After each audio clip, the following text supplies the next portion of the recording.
Saretsky here, as always, Canadian real estate market update with a particular focus on Vancouver. If you're getting sort of value entertainment out of these videos, all I ask that you hit thumbs up and subscribe. Questions, comments, put those below. Fascinating week, obviously extreme amount of volatility in financial markets, in the economy. G7 meeting on Monday, finance ministers, central banks coming together and obviously hitting the panic button. The Fed doing an emergency interest rate cut of 50 basis points. The next day, the BOC cut 50 basis points, as I said that they would. Again, the BOC basically follows the lead of the Fed.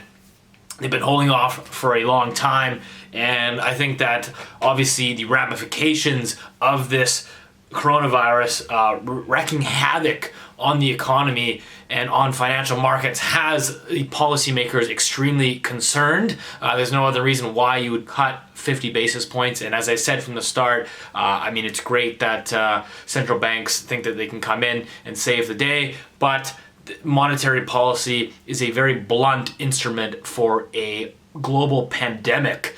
You cannot cure this virus by cutting interest rates, and you cannot encourage people to get back to work or go out and spend money if the confidence or the fear of the virus is impacting people and impacting consumers. Cutting rates from 1.75 in Canada down to $1.25 isn't going to move the needle. Sure, it may ease financial conditions ever so slightly, but as we saw in financial markets playing out this week, it made no difference whatsoever. Stock markets down, huge volatility rising, and you had the VIX around between 30 and 40 all week. So you had huge movements up and down.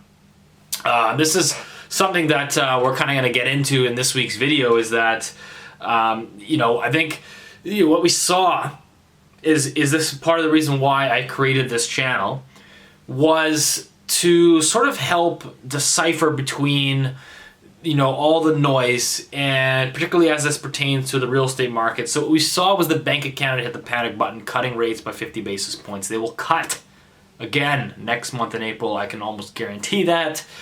I've always had a bias in these videos. I've always had my belief, if you watch my videos of the last 2 or 3 years, that rates had nowhere to go over the medium term but lower.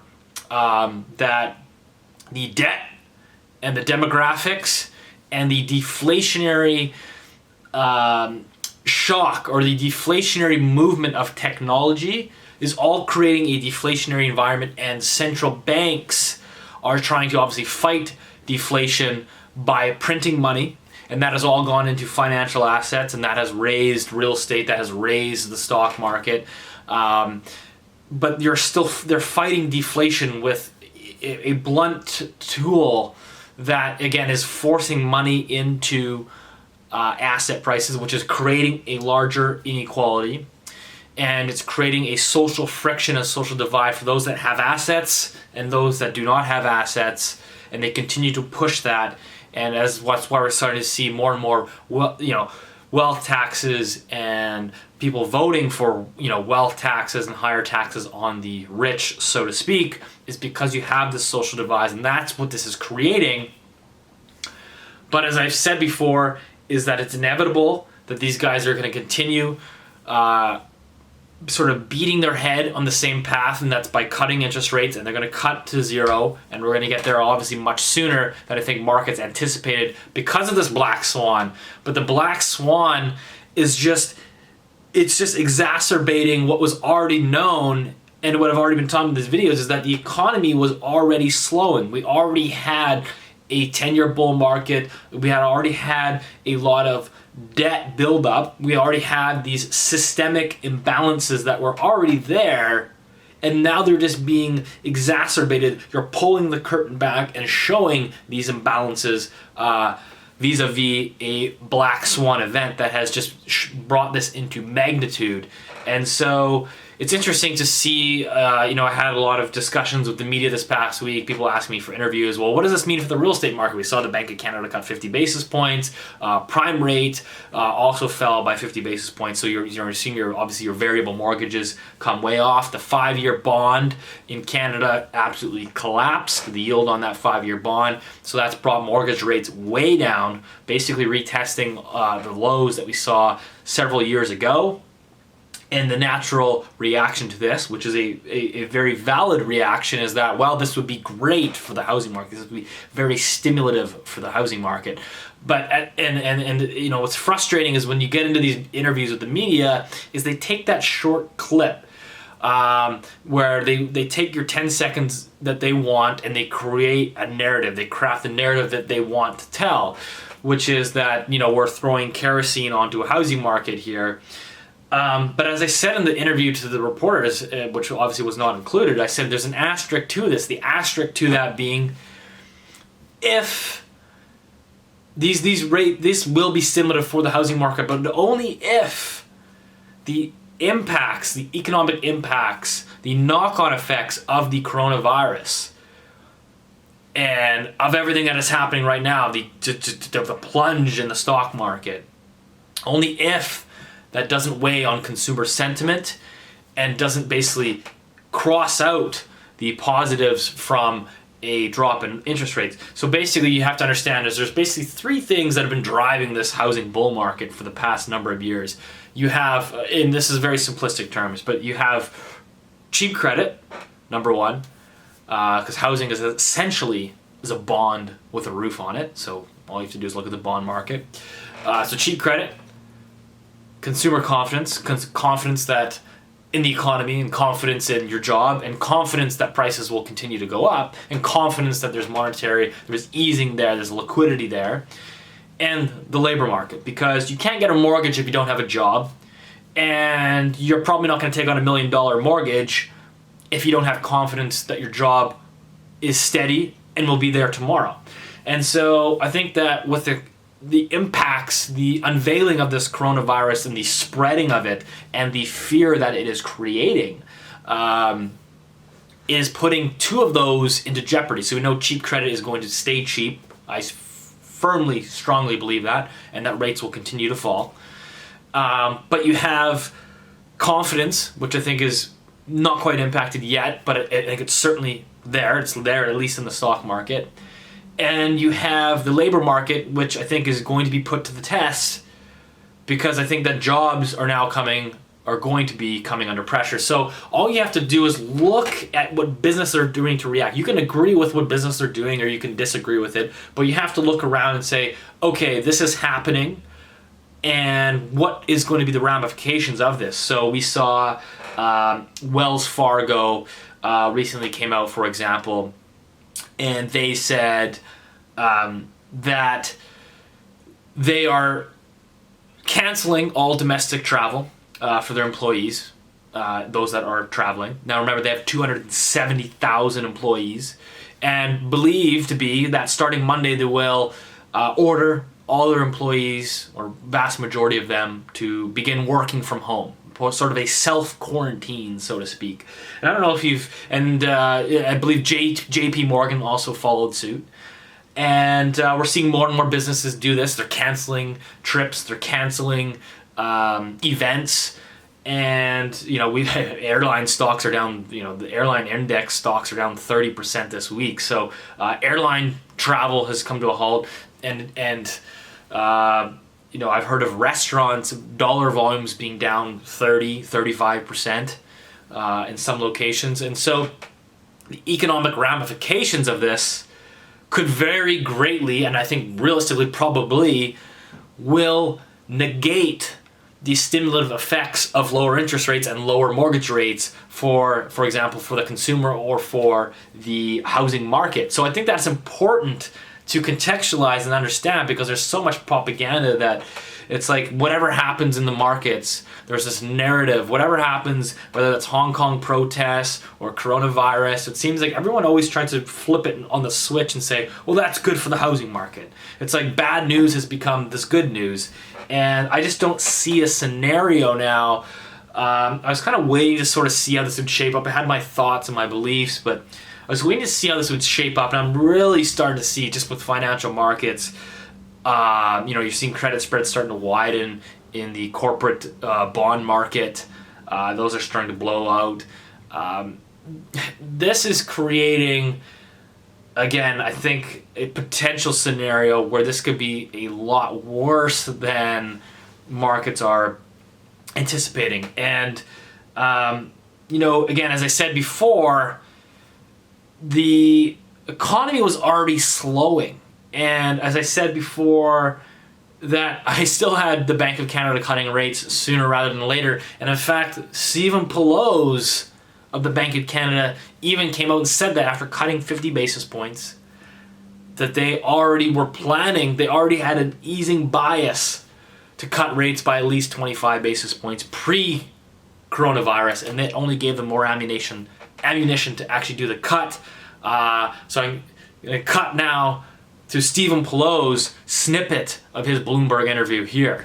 First of all, we already had a lot of ammo to suggest, or information to suggest, that we should be moving, and this would just make it bigger in that direction. So that's a little different kind of concept. When you last disclosed on rates in the fall, you were talking about kind of our two-track economy. Yes. The housing piece of that has been the part that has been strong. It was the business and export side that was weak. Yeah. Do you worry about tipping a balance on housing here? This will obviously be supportive for that market, but we worry about vulnerabilities there too. So housing, of course, grew really fast. It recovered quickly during 2019. But as we got into the final months of 2019, that kind of leveled out at a new space. I know that resales lately have seemed quite strong year over year, but that's because it was so weak a year ago. I think in terms of levels, we're kind of back to normal, having absorbed the changes to B20 and the higher level of interest rates, et cetera. So now what we want to know is, what does the future look like? And if consumer confidence will erode because of the virus, then you expect to see a downdraft in housing. And so the interest rate move this week is intended to address exactly that. So it should help stabilize housing as opposed to pour extra fuel on a hot housing market. So that's a difference than if in the past we may have been thinking of cutting rates because exports were weak. Mm-hmm. And you're trying to boost housing to compensate for weak exports. Well, then you really are adding to vulnerabilities. And so the trade-off looks different depending on what the underlying shock is. I think it's a really important distinction here, Amanda. So if we're reading the tea leaves on what you were thinking ahead of COVID-19 and all the possibilities, 25 was on the table. There's 25 in insurance. Is that a fair kind of assessment of what you were thinking? It's a bit ambiguous because the decline in commodity prices you would probably attribute to COVID-19. Maybe not all of it, but so just in the lower oil prices and other commodities alone, you've got grounds for on the order of 20 or 25 basis points, just on that. Yeah. And so the other things that we were watching were already on the downside. So when the latest data showed exports weaker than we thought in Q4, part of it special, but fundamental, and of course investment retrenched. Okay, so those two things combined with this commodity shock in classic analysis, typical what we usually do, is sufficient to get us up into that. It's time to do significant move in policy. And I also argued for a bigger change in the sense that it's not a technical adjustment. When you've been going steady course for quite a while, now we got a big shock, you have to move decisively to anchor the system. Mm-hmm. You don't creep up on it. So as you can see, Pelosi's viewpoint on this is that they're trying to get ahead of it. They believe that this economic shock is going to put a dent in consumer confidence and potentially put a dent in the housing. And so they're trying to offset that by cutting rates and obviously seeing mortgage rates come off. So that's Pelosi's own view on it. Now, again, you can agree with that or you can disagree with that, but I think that these guys know having access to the top corporate executives, to the central bank's data, to top government officials, that these guys know what the implications are or what they could be. And so clearly they're getting out ahead of it. I believe the market believes that the Fed is going to cut another 50 basis points as soon as next month. I think that rates personally are going to zero. I think they're going to throw the kitchen sink at this coronavirus, and I think that it's becoming really interesting. Like I was at the Canucks game, past couple days ago, and I just found it interesting. Like, this coronavirus again. Like, I'm not like overly fearful about it. I mean, like, young guy. Like, I'm pretty confident that hopefully I can recover if I succumb to it. But you have to think you're in a stadium with 18,000 people, and like it just takes like one guy to start coughing, and then like it just like spreads throughout the arena, like, and like you might not emit symptoms for like 10 days, and this thing is already kind of spreading in Seattle right now. We're seeing school closures in Seattle. Like that thing is so close, like it's coming here, if it's not already here, and like even like. As I've talked about in like last week's video, like sporting events eventually being canceled, like, I have to wonder, like there was actually like health officials, for example, health officials in San Jose were encouraging and demanding the San Jose Sharks hockey team, NHL team, to cancel their game or to not allow attendees in the game against the Minnesota Wild the past couple days. So you can see where this is going. I think this is potentially going to a scenario where you're going to see NHL games played with no fans in the stands. I mean, could you imagine watching like the NHL playoffs like on TV with like no fans in the arena? Like, and there's the economic ramifications of that. Like, this is not a conspiracy theory. This is happening. And as I talked about last week, it's already happening in Italy. So very, very curious to sort of see how this shapes up. Again, I don't think it's impacted the real estate market here at all just yet. But I think that this is going to start to filter into consumer behavior. We see people panicking, for example. People rushing and panicking into Costco. Running into Costco, like loading up on like toilet paper, canned food, as if the apocalypse is coming. And then they do that, like they're doing that on like Saturday morning, and then Saturday afternoon they're flooding the open houses, all bumping into each other, coughing on each other. It just kind of shows the lust for real estate. But I think at some point you have to think that do people go into crowded open houses?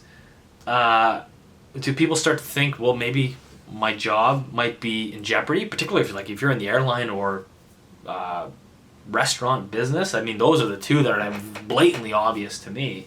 So that's kind of things that I think people were really shoo-shooing. I think it's going to start to filter in here. And obviously, the real estate market, again, is a very lagged market. It doesn't move like that, like the stock market. It's not going to move like that. But I think people are going to really start to think. And so that's something that I'm going to be watching very, very closely. I mean, you go to, for example, like, I'll go to showings now, and people don't even shake your hands. Everyone's kind of doing the fist bump or the head nod now. So no, people don't even want to shake your hand. So there's a real fear. And again, you can argue if that fear is warranted or not. But I think that clearly policymakers have showed us that they've hit the panic button. And I think that they probably know a lot more than the general public knows.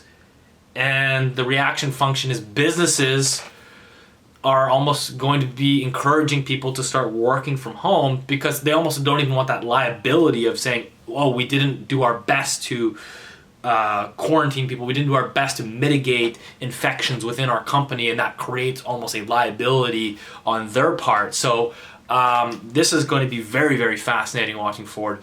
Very curious to hear your thoughts. But I think this is going to create tremendous opportunities for those that have been patient in cash, bonds, gold, that have liquid assets ready, liquidity to deploy. These are the pivotal turns in markets where real money, real wealth is made.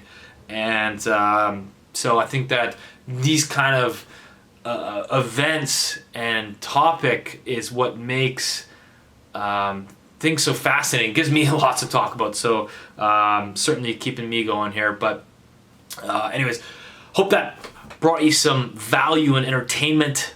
If it did, hit the thumbs up button, subscribe, give me some of that YouTube juice algorithm, and stay safe out there, stay liquid.